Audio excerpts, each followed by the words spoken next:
गुरु ब्रह्मा कृष्णजी भारद्वाज जयपुर। गुरु साक्षात परब्रह्म है, तस्मै श्री गुरुवे नमः।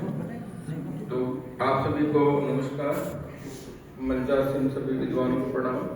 तो मैं मुख्य रूप से बात करूंगा मुहूर्त की।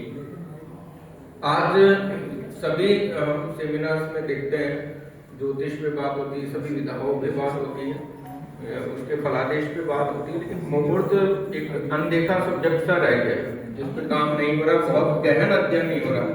वहां तक सीमित रह गया कि पंचांगों में ये मुहूर्त है उसको देखकर बता दिया जाता है। और ये स्थिति आपके संस्कृत विद्यालयों की भी है।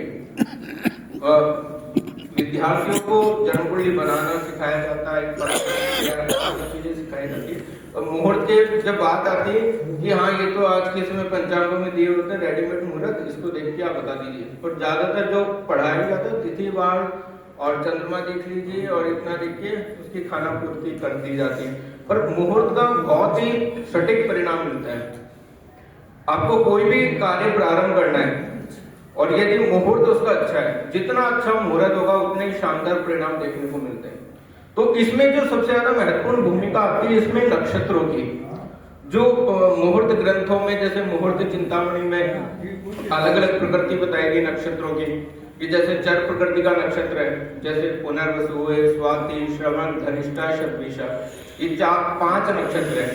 यदि इसमें चलायमान प्रकृति के कार्य किए जाएंगे, जैसे मान लीजिए जैसे यात्रा आप कर रहे हैं तो चर संज्ञक जो नक्षत्र में यदि यात्रा की जाएगी तो वो यात्रा सुगम होगी, मतलब नियत समय पे पूरी होगी, आपका कम खर्चा होगा और अच्छे से सुखमय पूर्वक होगी।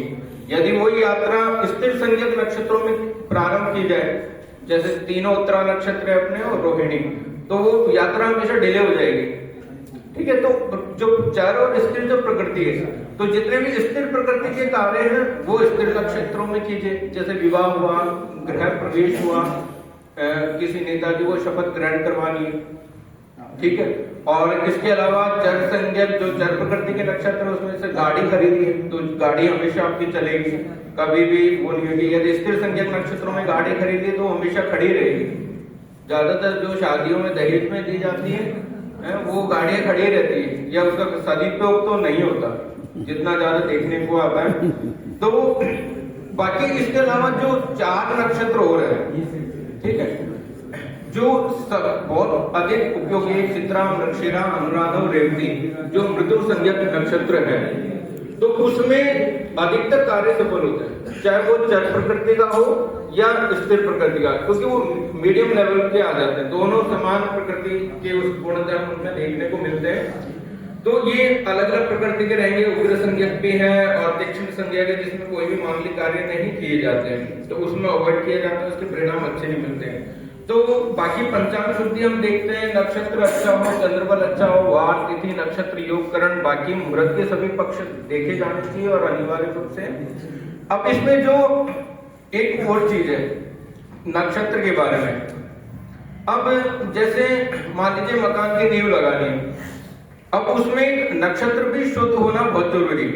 जो मुहूर्त नक्षत्र है ना, तो उसमें जैसे मकान की नींव लगती 13 नक्षत्र बताए गए केवल कि अपने 4 तो ये नक्षत्र, तीनों उत्तरा, रोहिणी और मृगशिरा, चित्रा, अनुराधा, रेवती और पुष्य, हस्त, धनिष्ठा, शतभिषा, स्वाति, 13 नक्षत्र बताए गए, 14वां नक्षत्र नहीं बताएगा।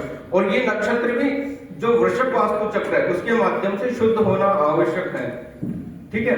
अब उसमें क्या होता है, आज के समय क्या सभी पंचांगों में तो उसमें नक्षत्र शुद्धि सहित भी मुहूर्त दिए जाते हैं और नक्षत्र शुद्धि रहित। अब जिन्होंने मुहूर्त का बहुत गहन अध्ययन नहीं किया, गहराई में जाके अध्ययन नहीं किया, वो तो देखते हैं हाँ इसमें पंचांग में मुहूर्त तो दे रखा है, इसमें कर लेते हैं या बता देते हैं। पर अगर कोई भी व्यक्ति जो आज अपने मकान की नींव लगवाने जा रहा है और उस मुहूर्त नक्षत्र का फलादेश किया जाए कि इस ग्रंथ में यदि इस जो नक्षत्र शुद्धि रहित है नक्षत्र, यदि उसमें नींव लगाने से गृह स्वामी का नाश हो सकता है, ये परिणाम बताएंगे मुहूर्त चिंतामणि में। इस मकान में हमेशा दरिद्रता रह सकती है, ये मकान हमेशा सूना रह सकता है, कोई घर में रहेगा नहीं, ऐसे बहुत सारे घर देखने को मिलेंगे। इसमें अग्नि संबंधित दुर्घटना आ सकती है। तो कोई भी मकान मालिक ऐसे मुहूर्त में, ऐसे नक्षत्र में अपनी नींव नहीं लगवाएगा, लेकिन उसके बारे में ज्ञान ही नहीं है, बताते ही नहीं है। तो दोनों में भेद तो है, नक्षत्र शुद्धि सहित में भी और नक्षत्र शुद्धि रहित में भी।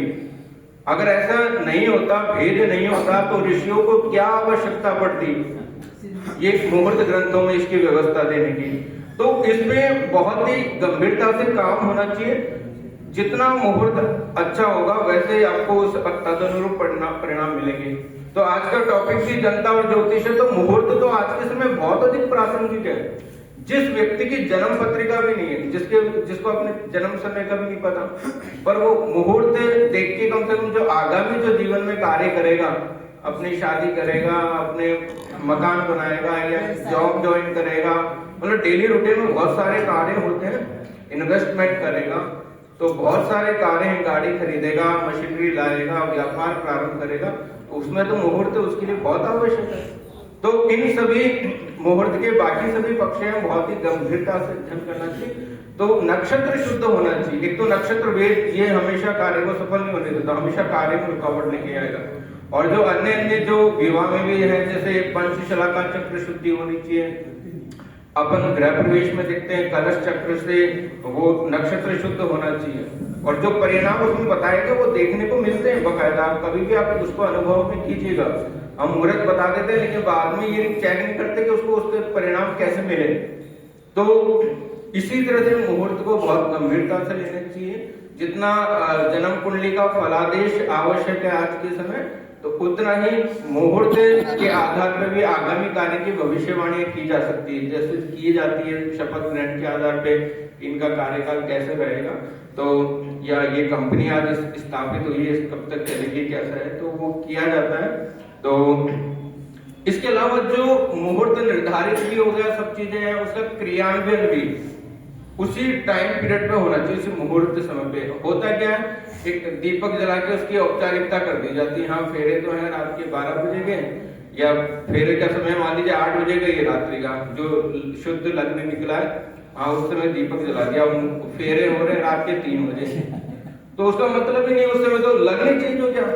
जो लग्न में शुभ ग्रह थे उस समय पाप ग्रह आ गए, अष्टम में पाप ग्रह आ गए, तो उसका कोई मतलब ही नहीं। गलती किसकी है? तो वो अपन को गंभीर होना पड़ेगा, अपन को दृढ़ होना पड़ेगा। जो कराना उसकी गलती है ना, नहीं, मेरे कराई मुहूर्त अलग व्यक्ति निर्धारित कर रहा है और करवा रहा कोई और है, और जो शादी हो रही है वो किसी और की हो रही है, वो आएगा ही नहीं, तो वो कैसे करवा पाएंगे। पंडित जी की भी गलती नहीं, पंडित जी तो बैठे रहते हैं कोने में, आपका यजमान आएगा, करना चाहिए, मना कर देना चाहिए, मैं नहीं कराऊंगा। तो वही तो प्रयास रहना है। उसको तो पैसे लेने ना, तो कराएंगे पैसे लेने। वो मैं बात करूं मुहूर्त लग्न की, तो एक शक्तिशाली लग्न हो, अगर शक्तिशाली लग्न में यदि फेरे होंगे तो वो मुहूर्त जो विवाह होगा स्थायी प्रकृति का होगा। डाइवोर्स या अन्य जैसे जो अपन सुनने को मिलते हैं वो नहीं हो पाएगा।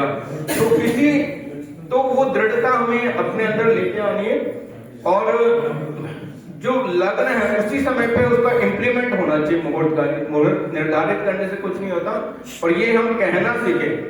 जब हम शादी के लिए हाँ करें कि हाँ भी शादी करेंगे, तो पहले कहें कि भाई इस मुहूर्त पे यदि आप शादी करने के लिए तैयार हो, अपने बच्चे और बच्ची को लेके आते हो मंडप में, तब हम ये करवाएंगे, या तो पहले आप तय करवाइए।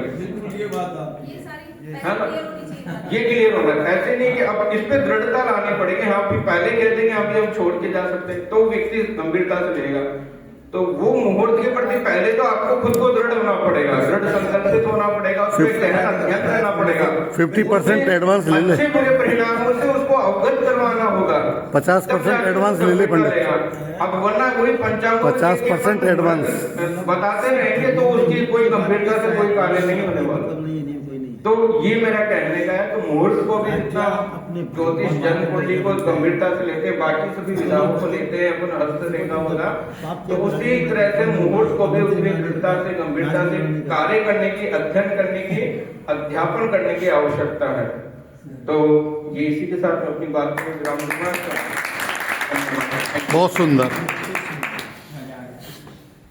आचार्य भारद्वाज जानकारी प्रदान की। और जो हमारा आज का मूल टॉपिक ये है जनता और ज्योतिष, उसका सारांश मतलब पूरा उन्होंने बता दिया हमको कि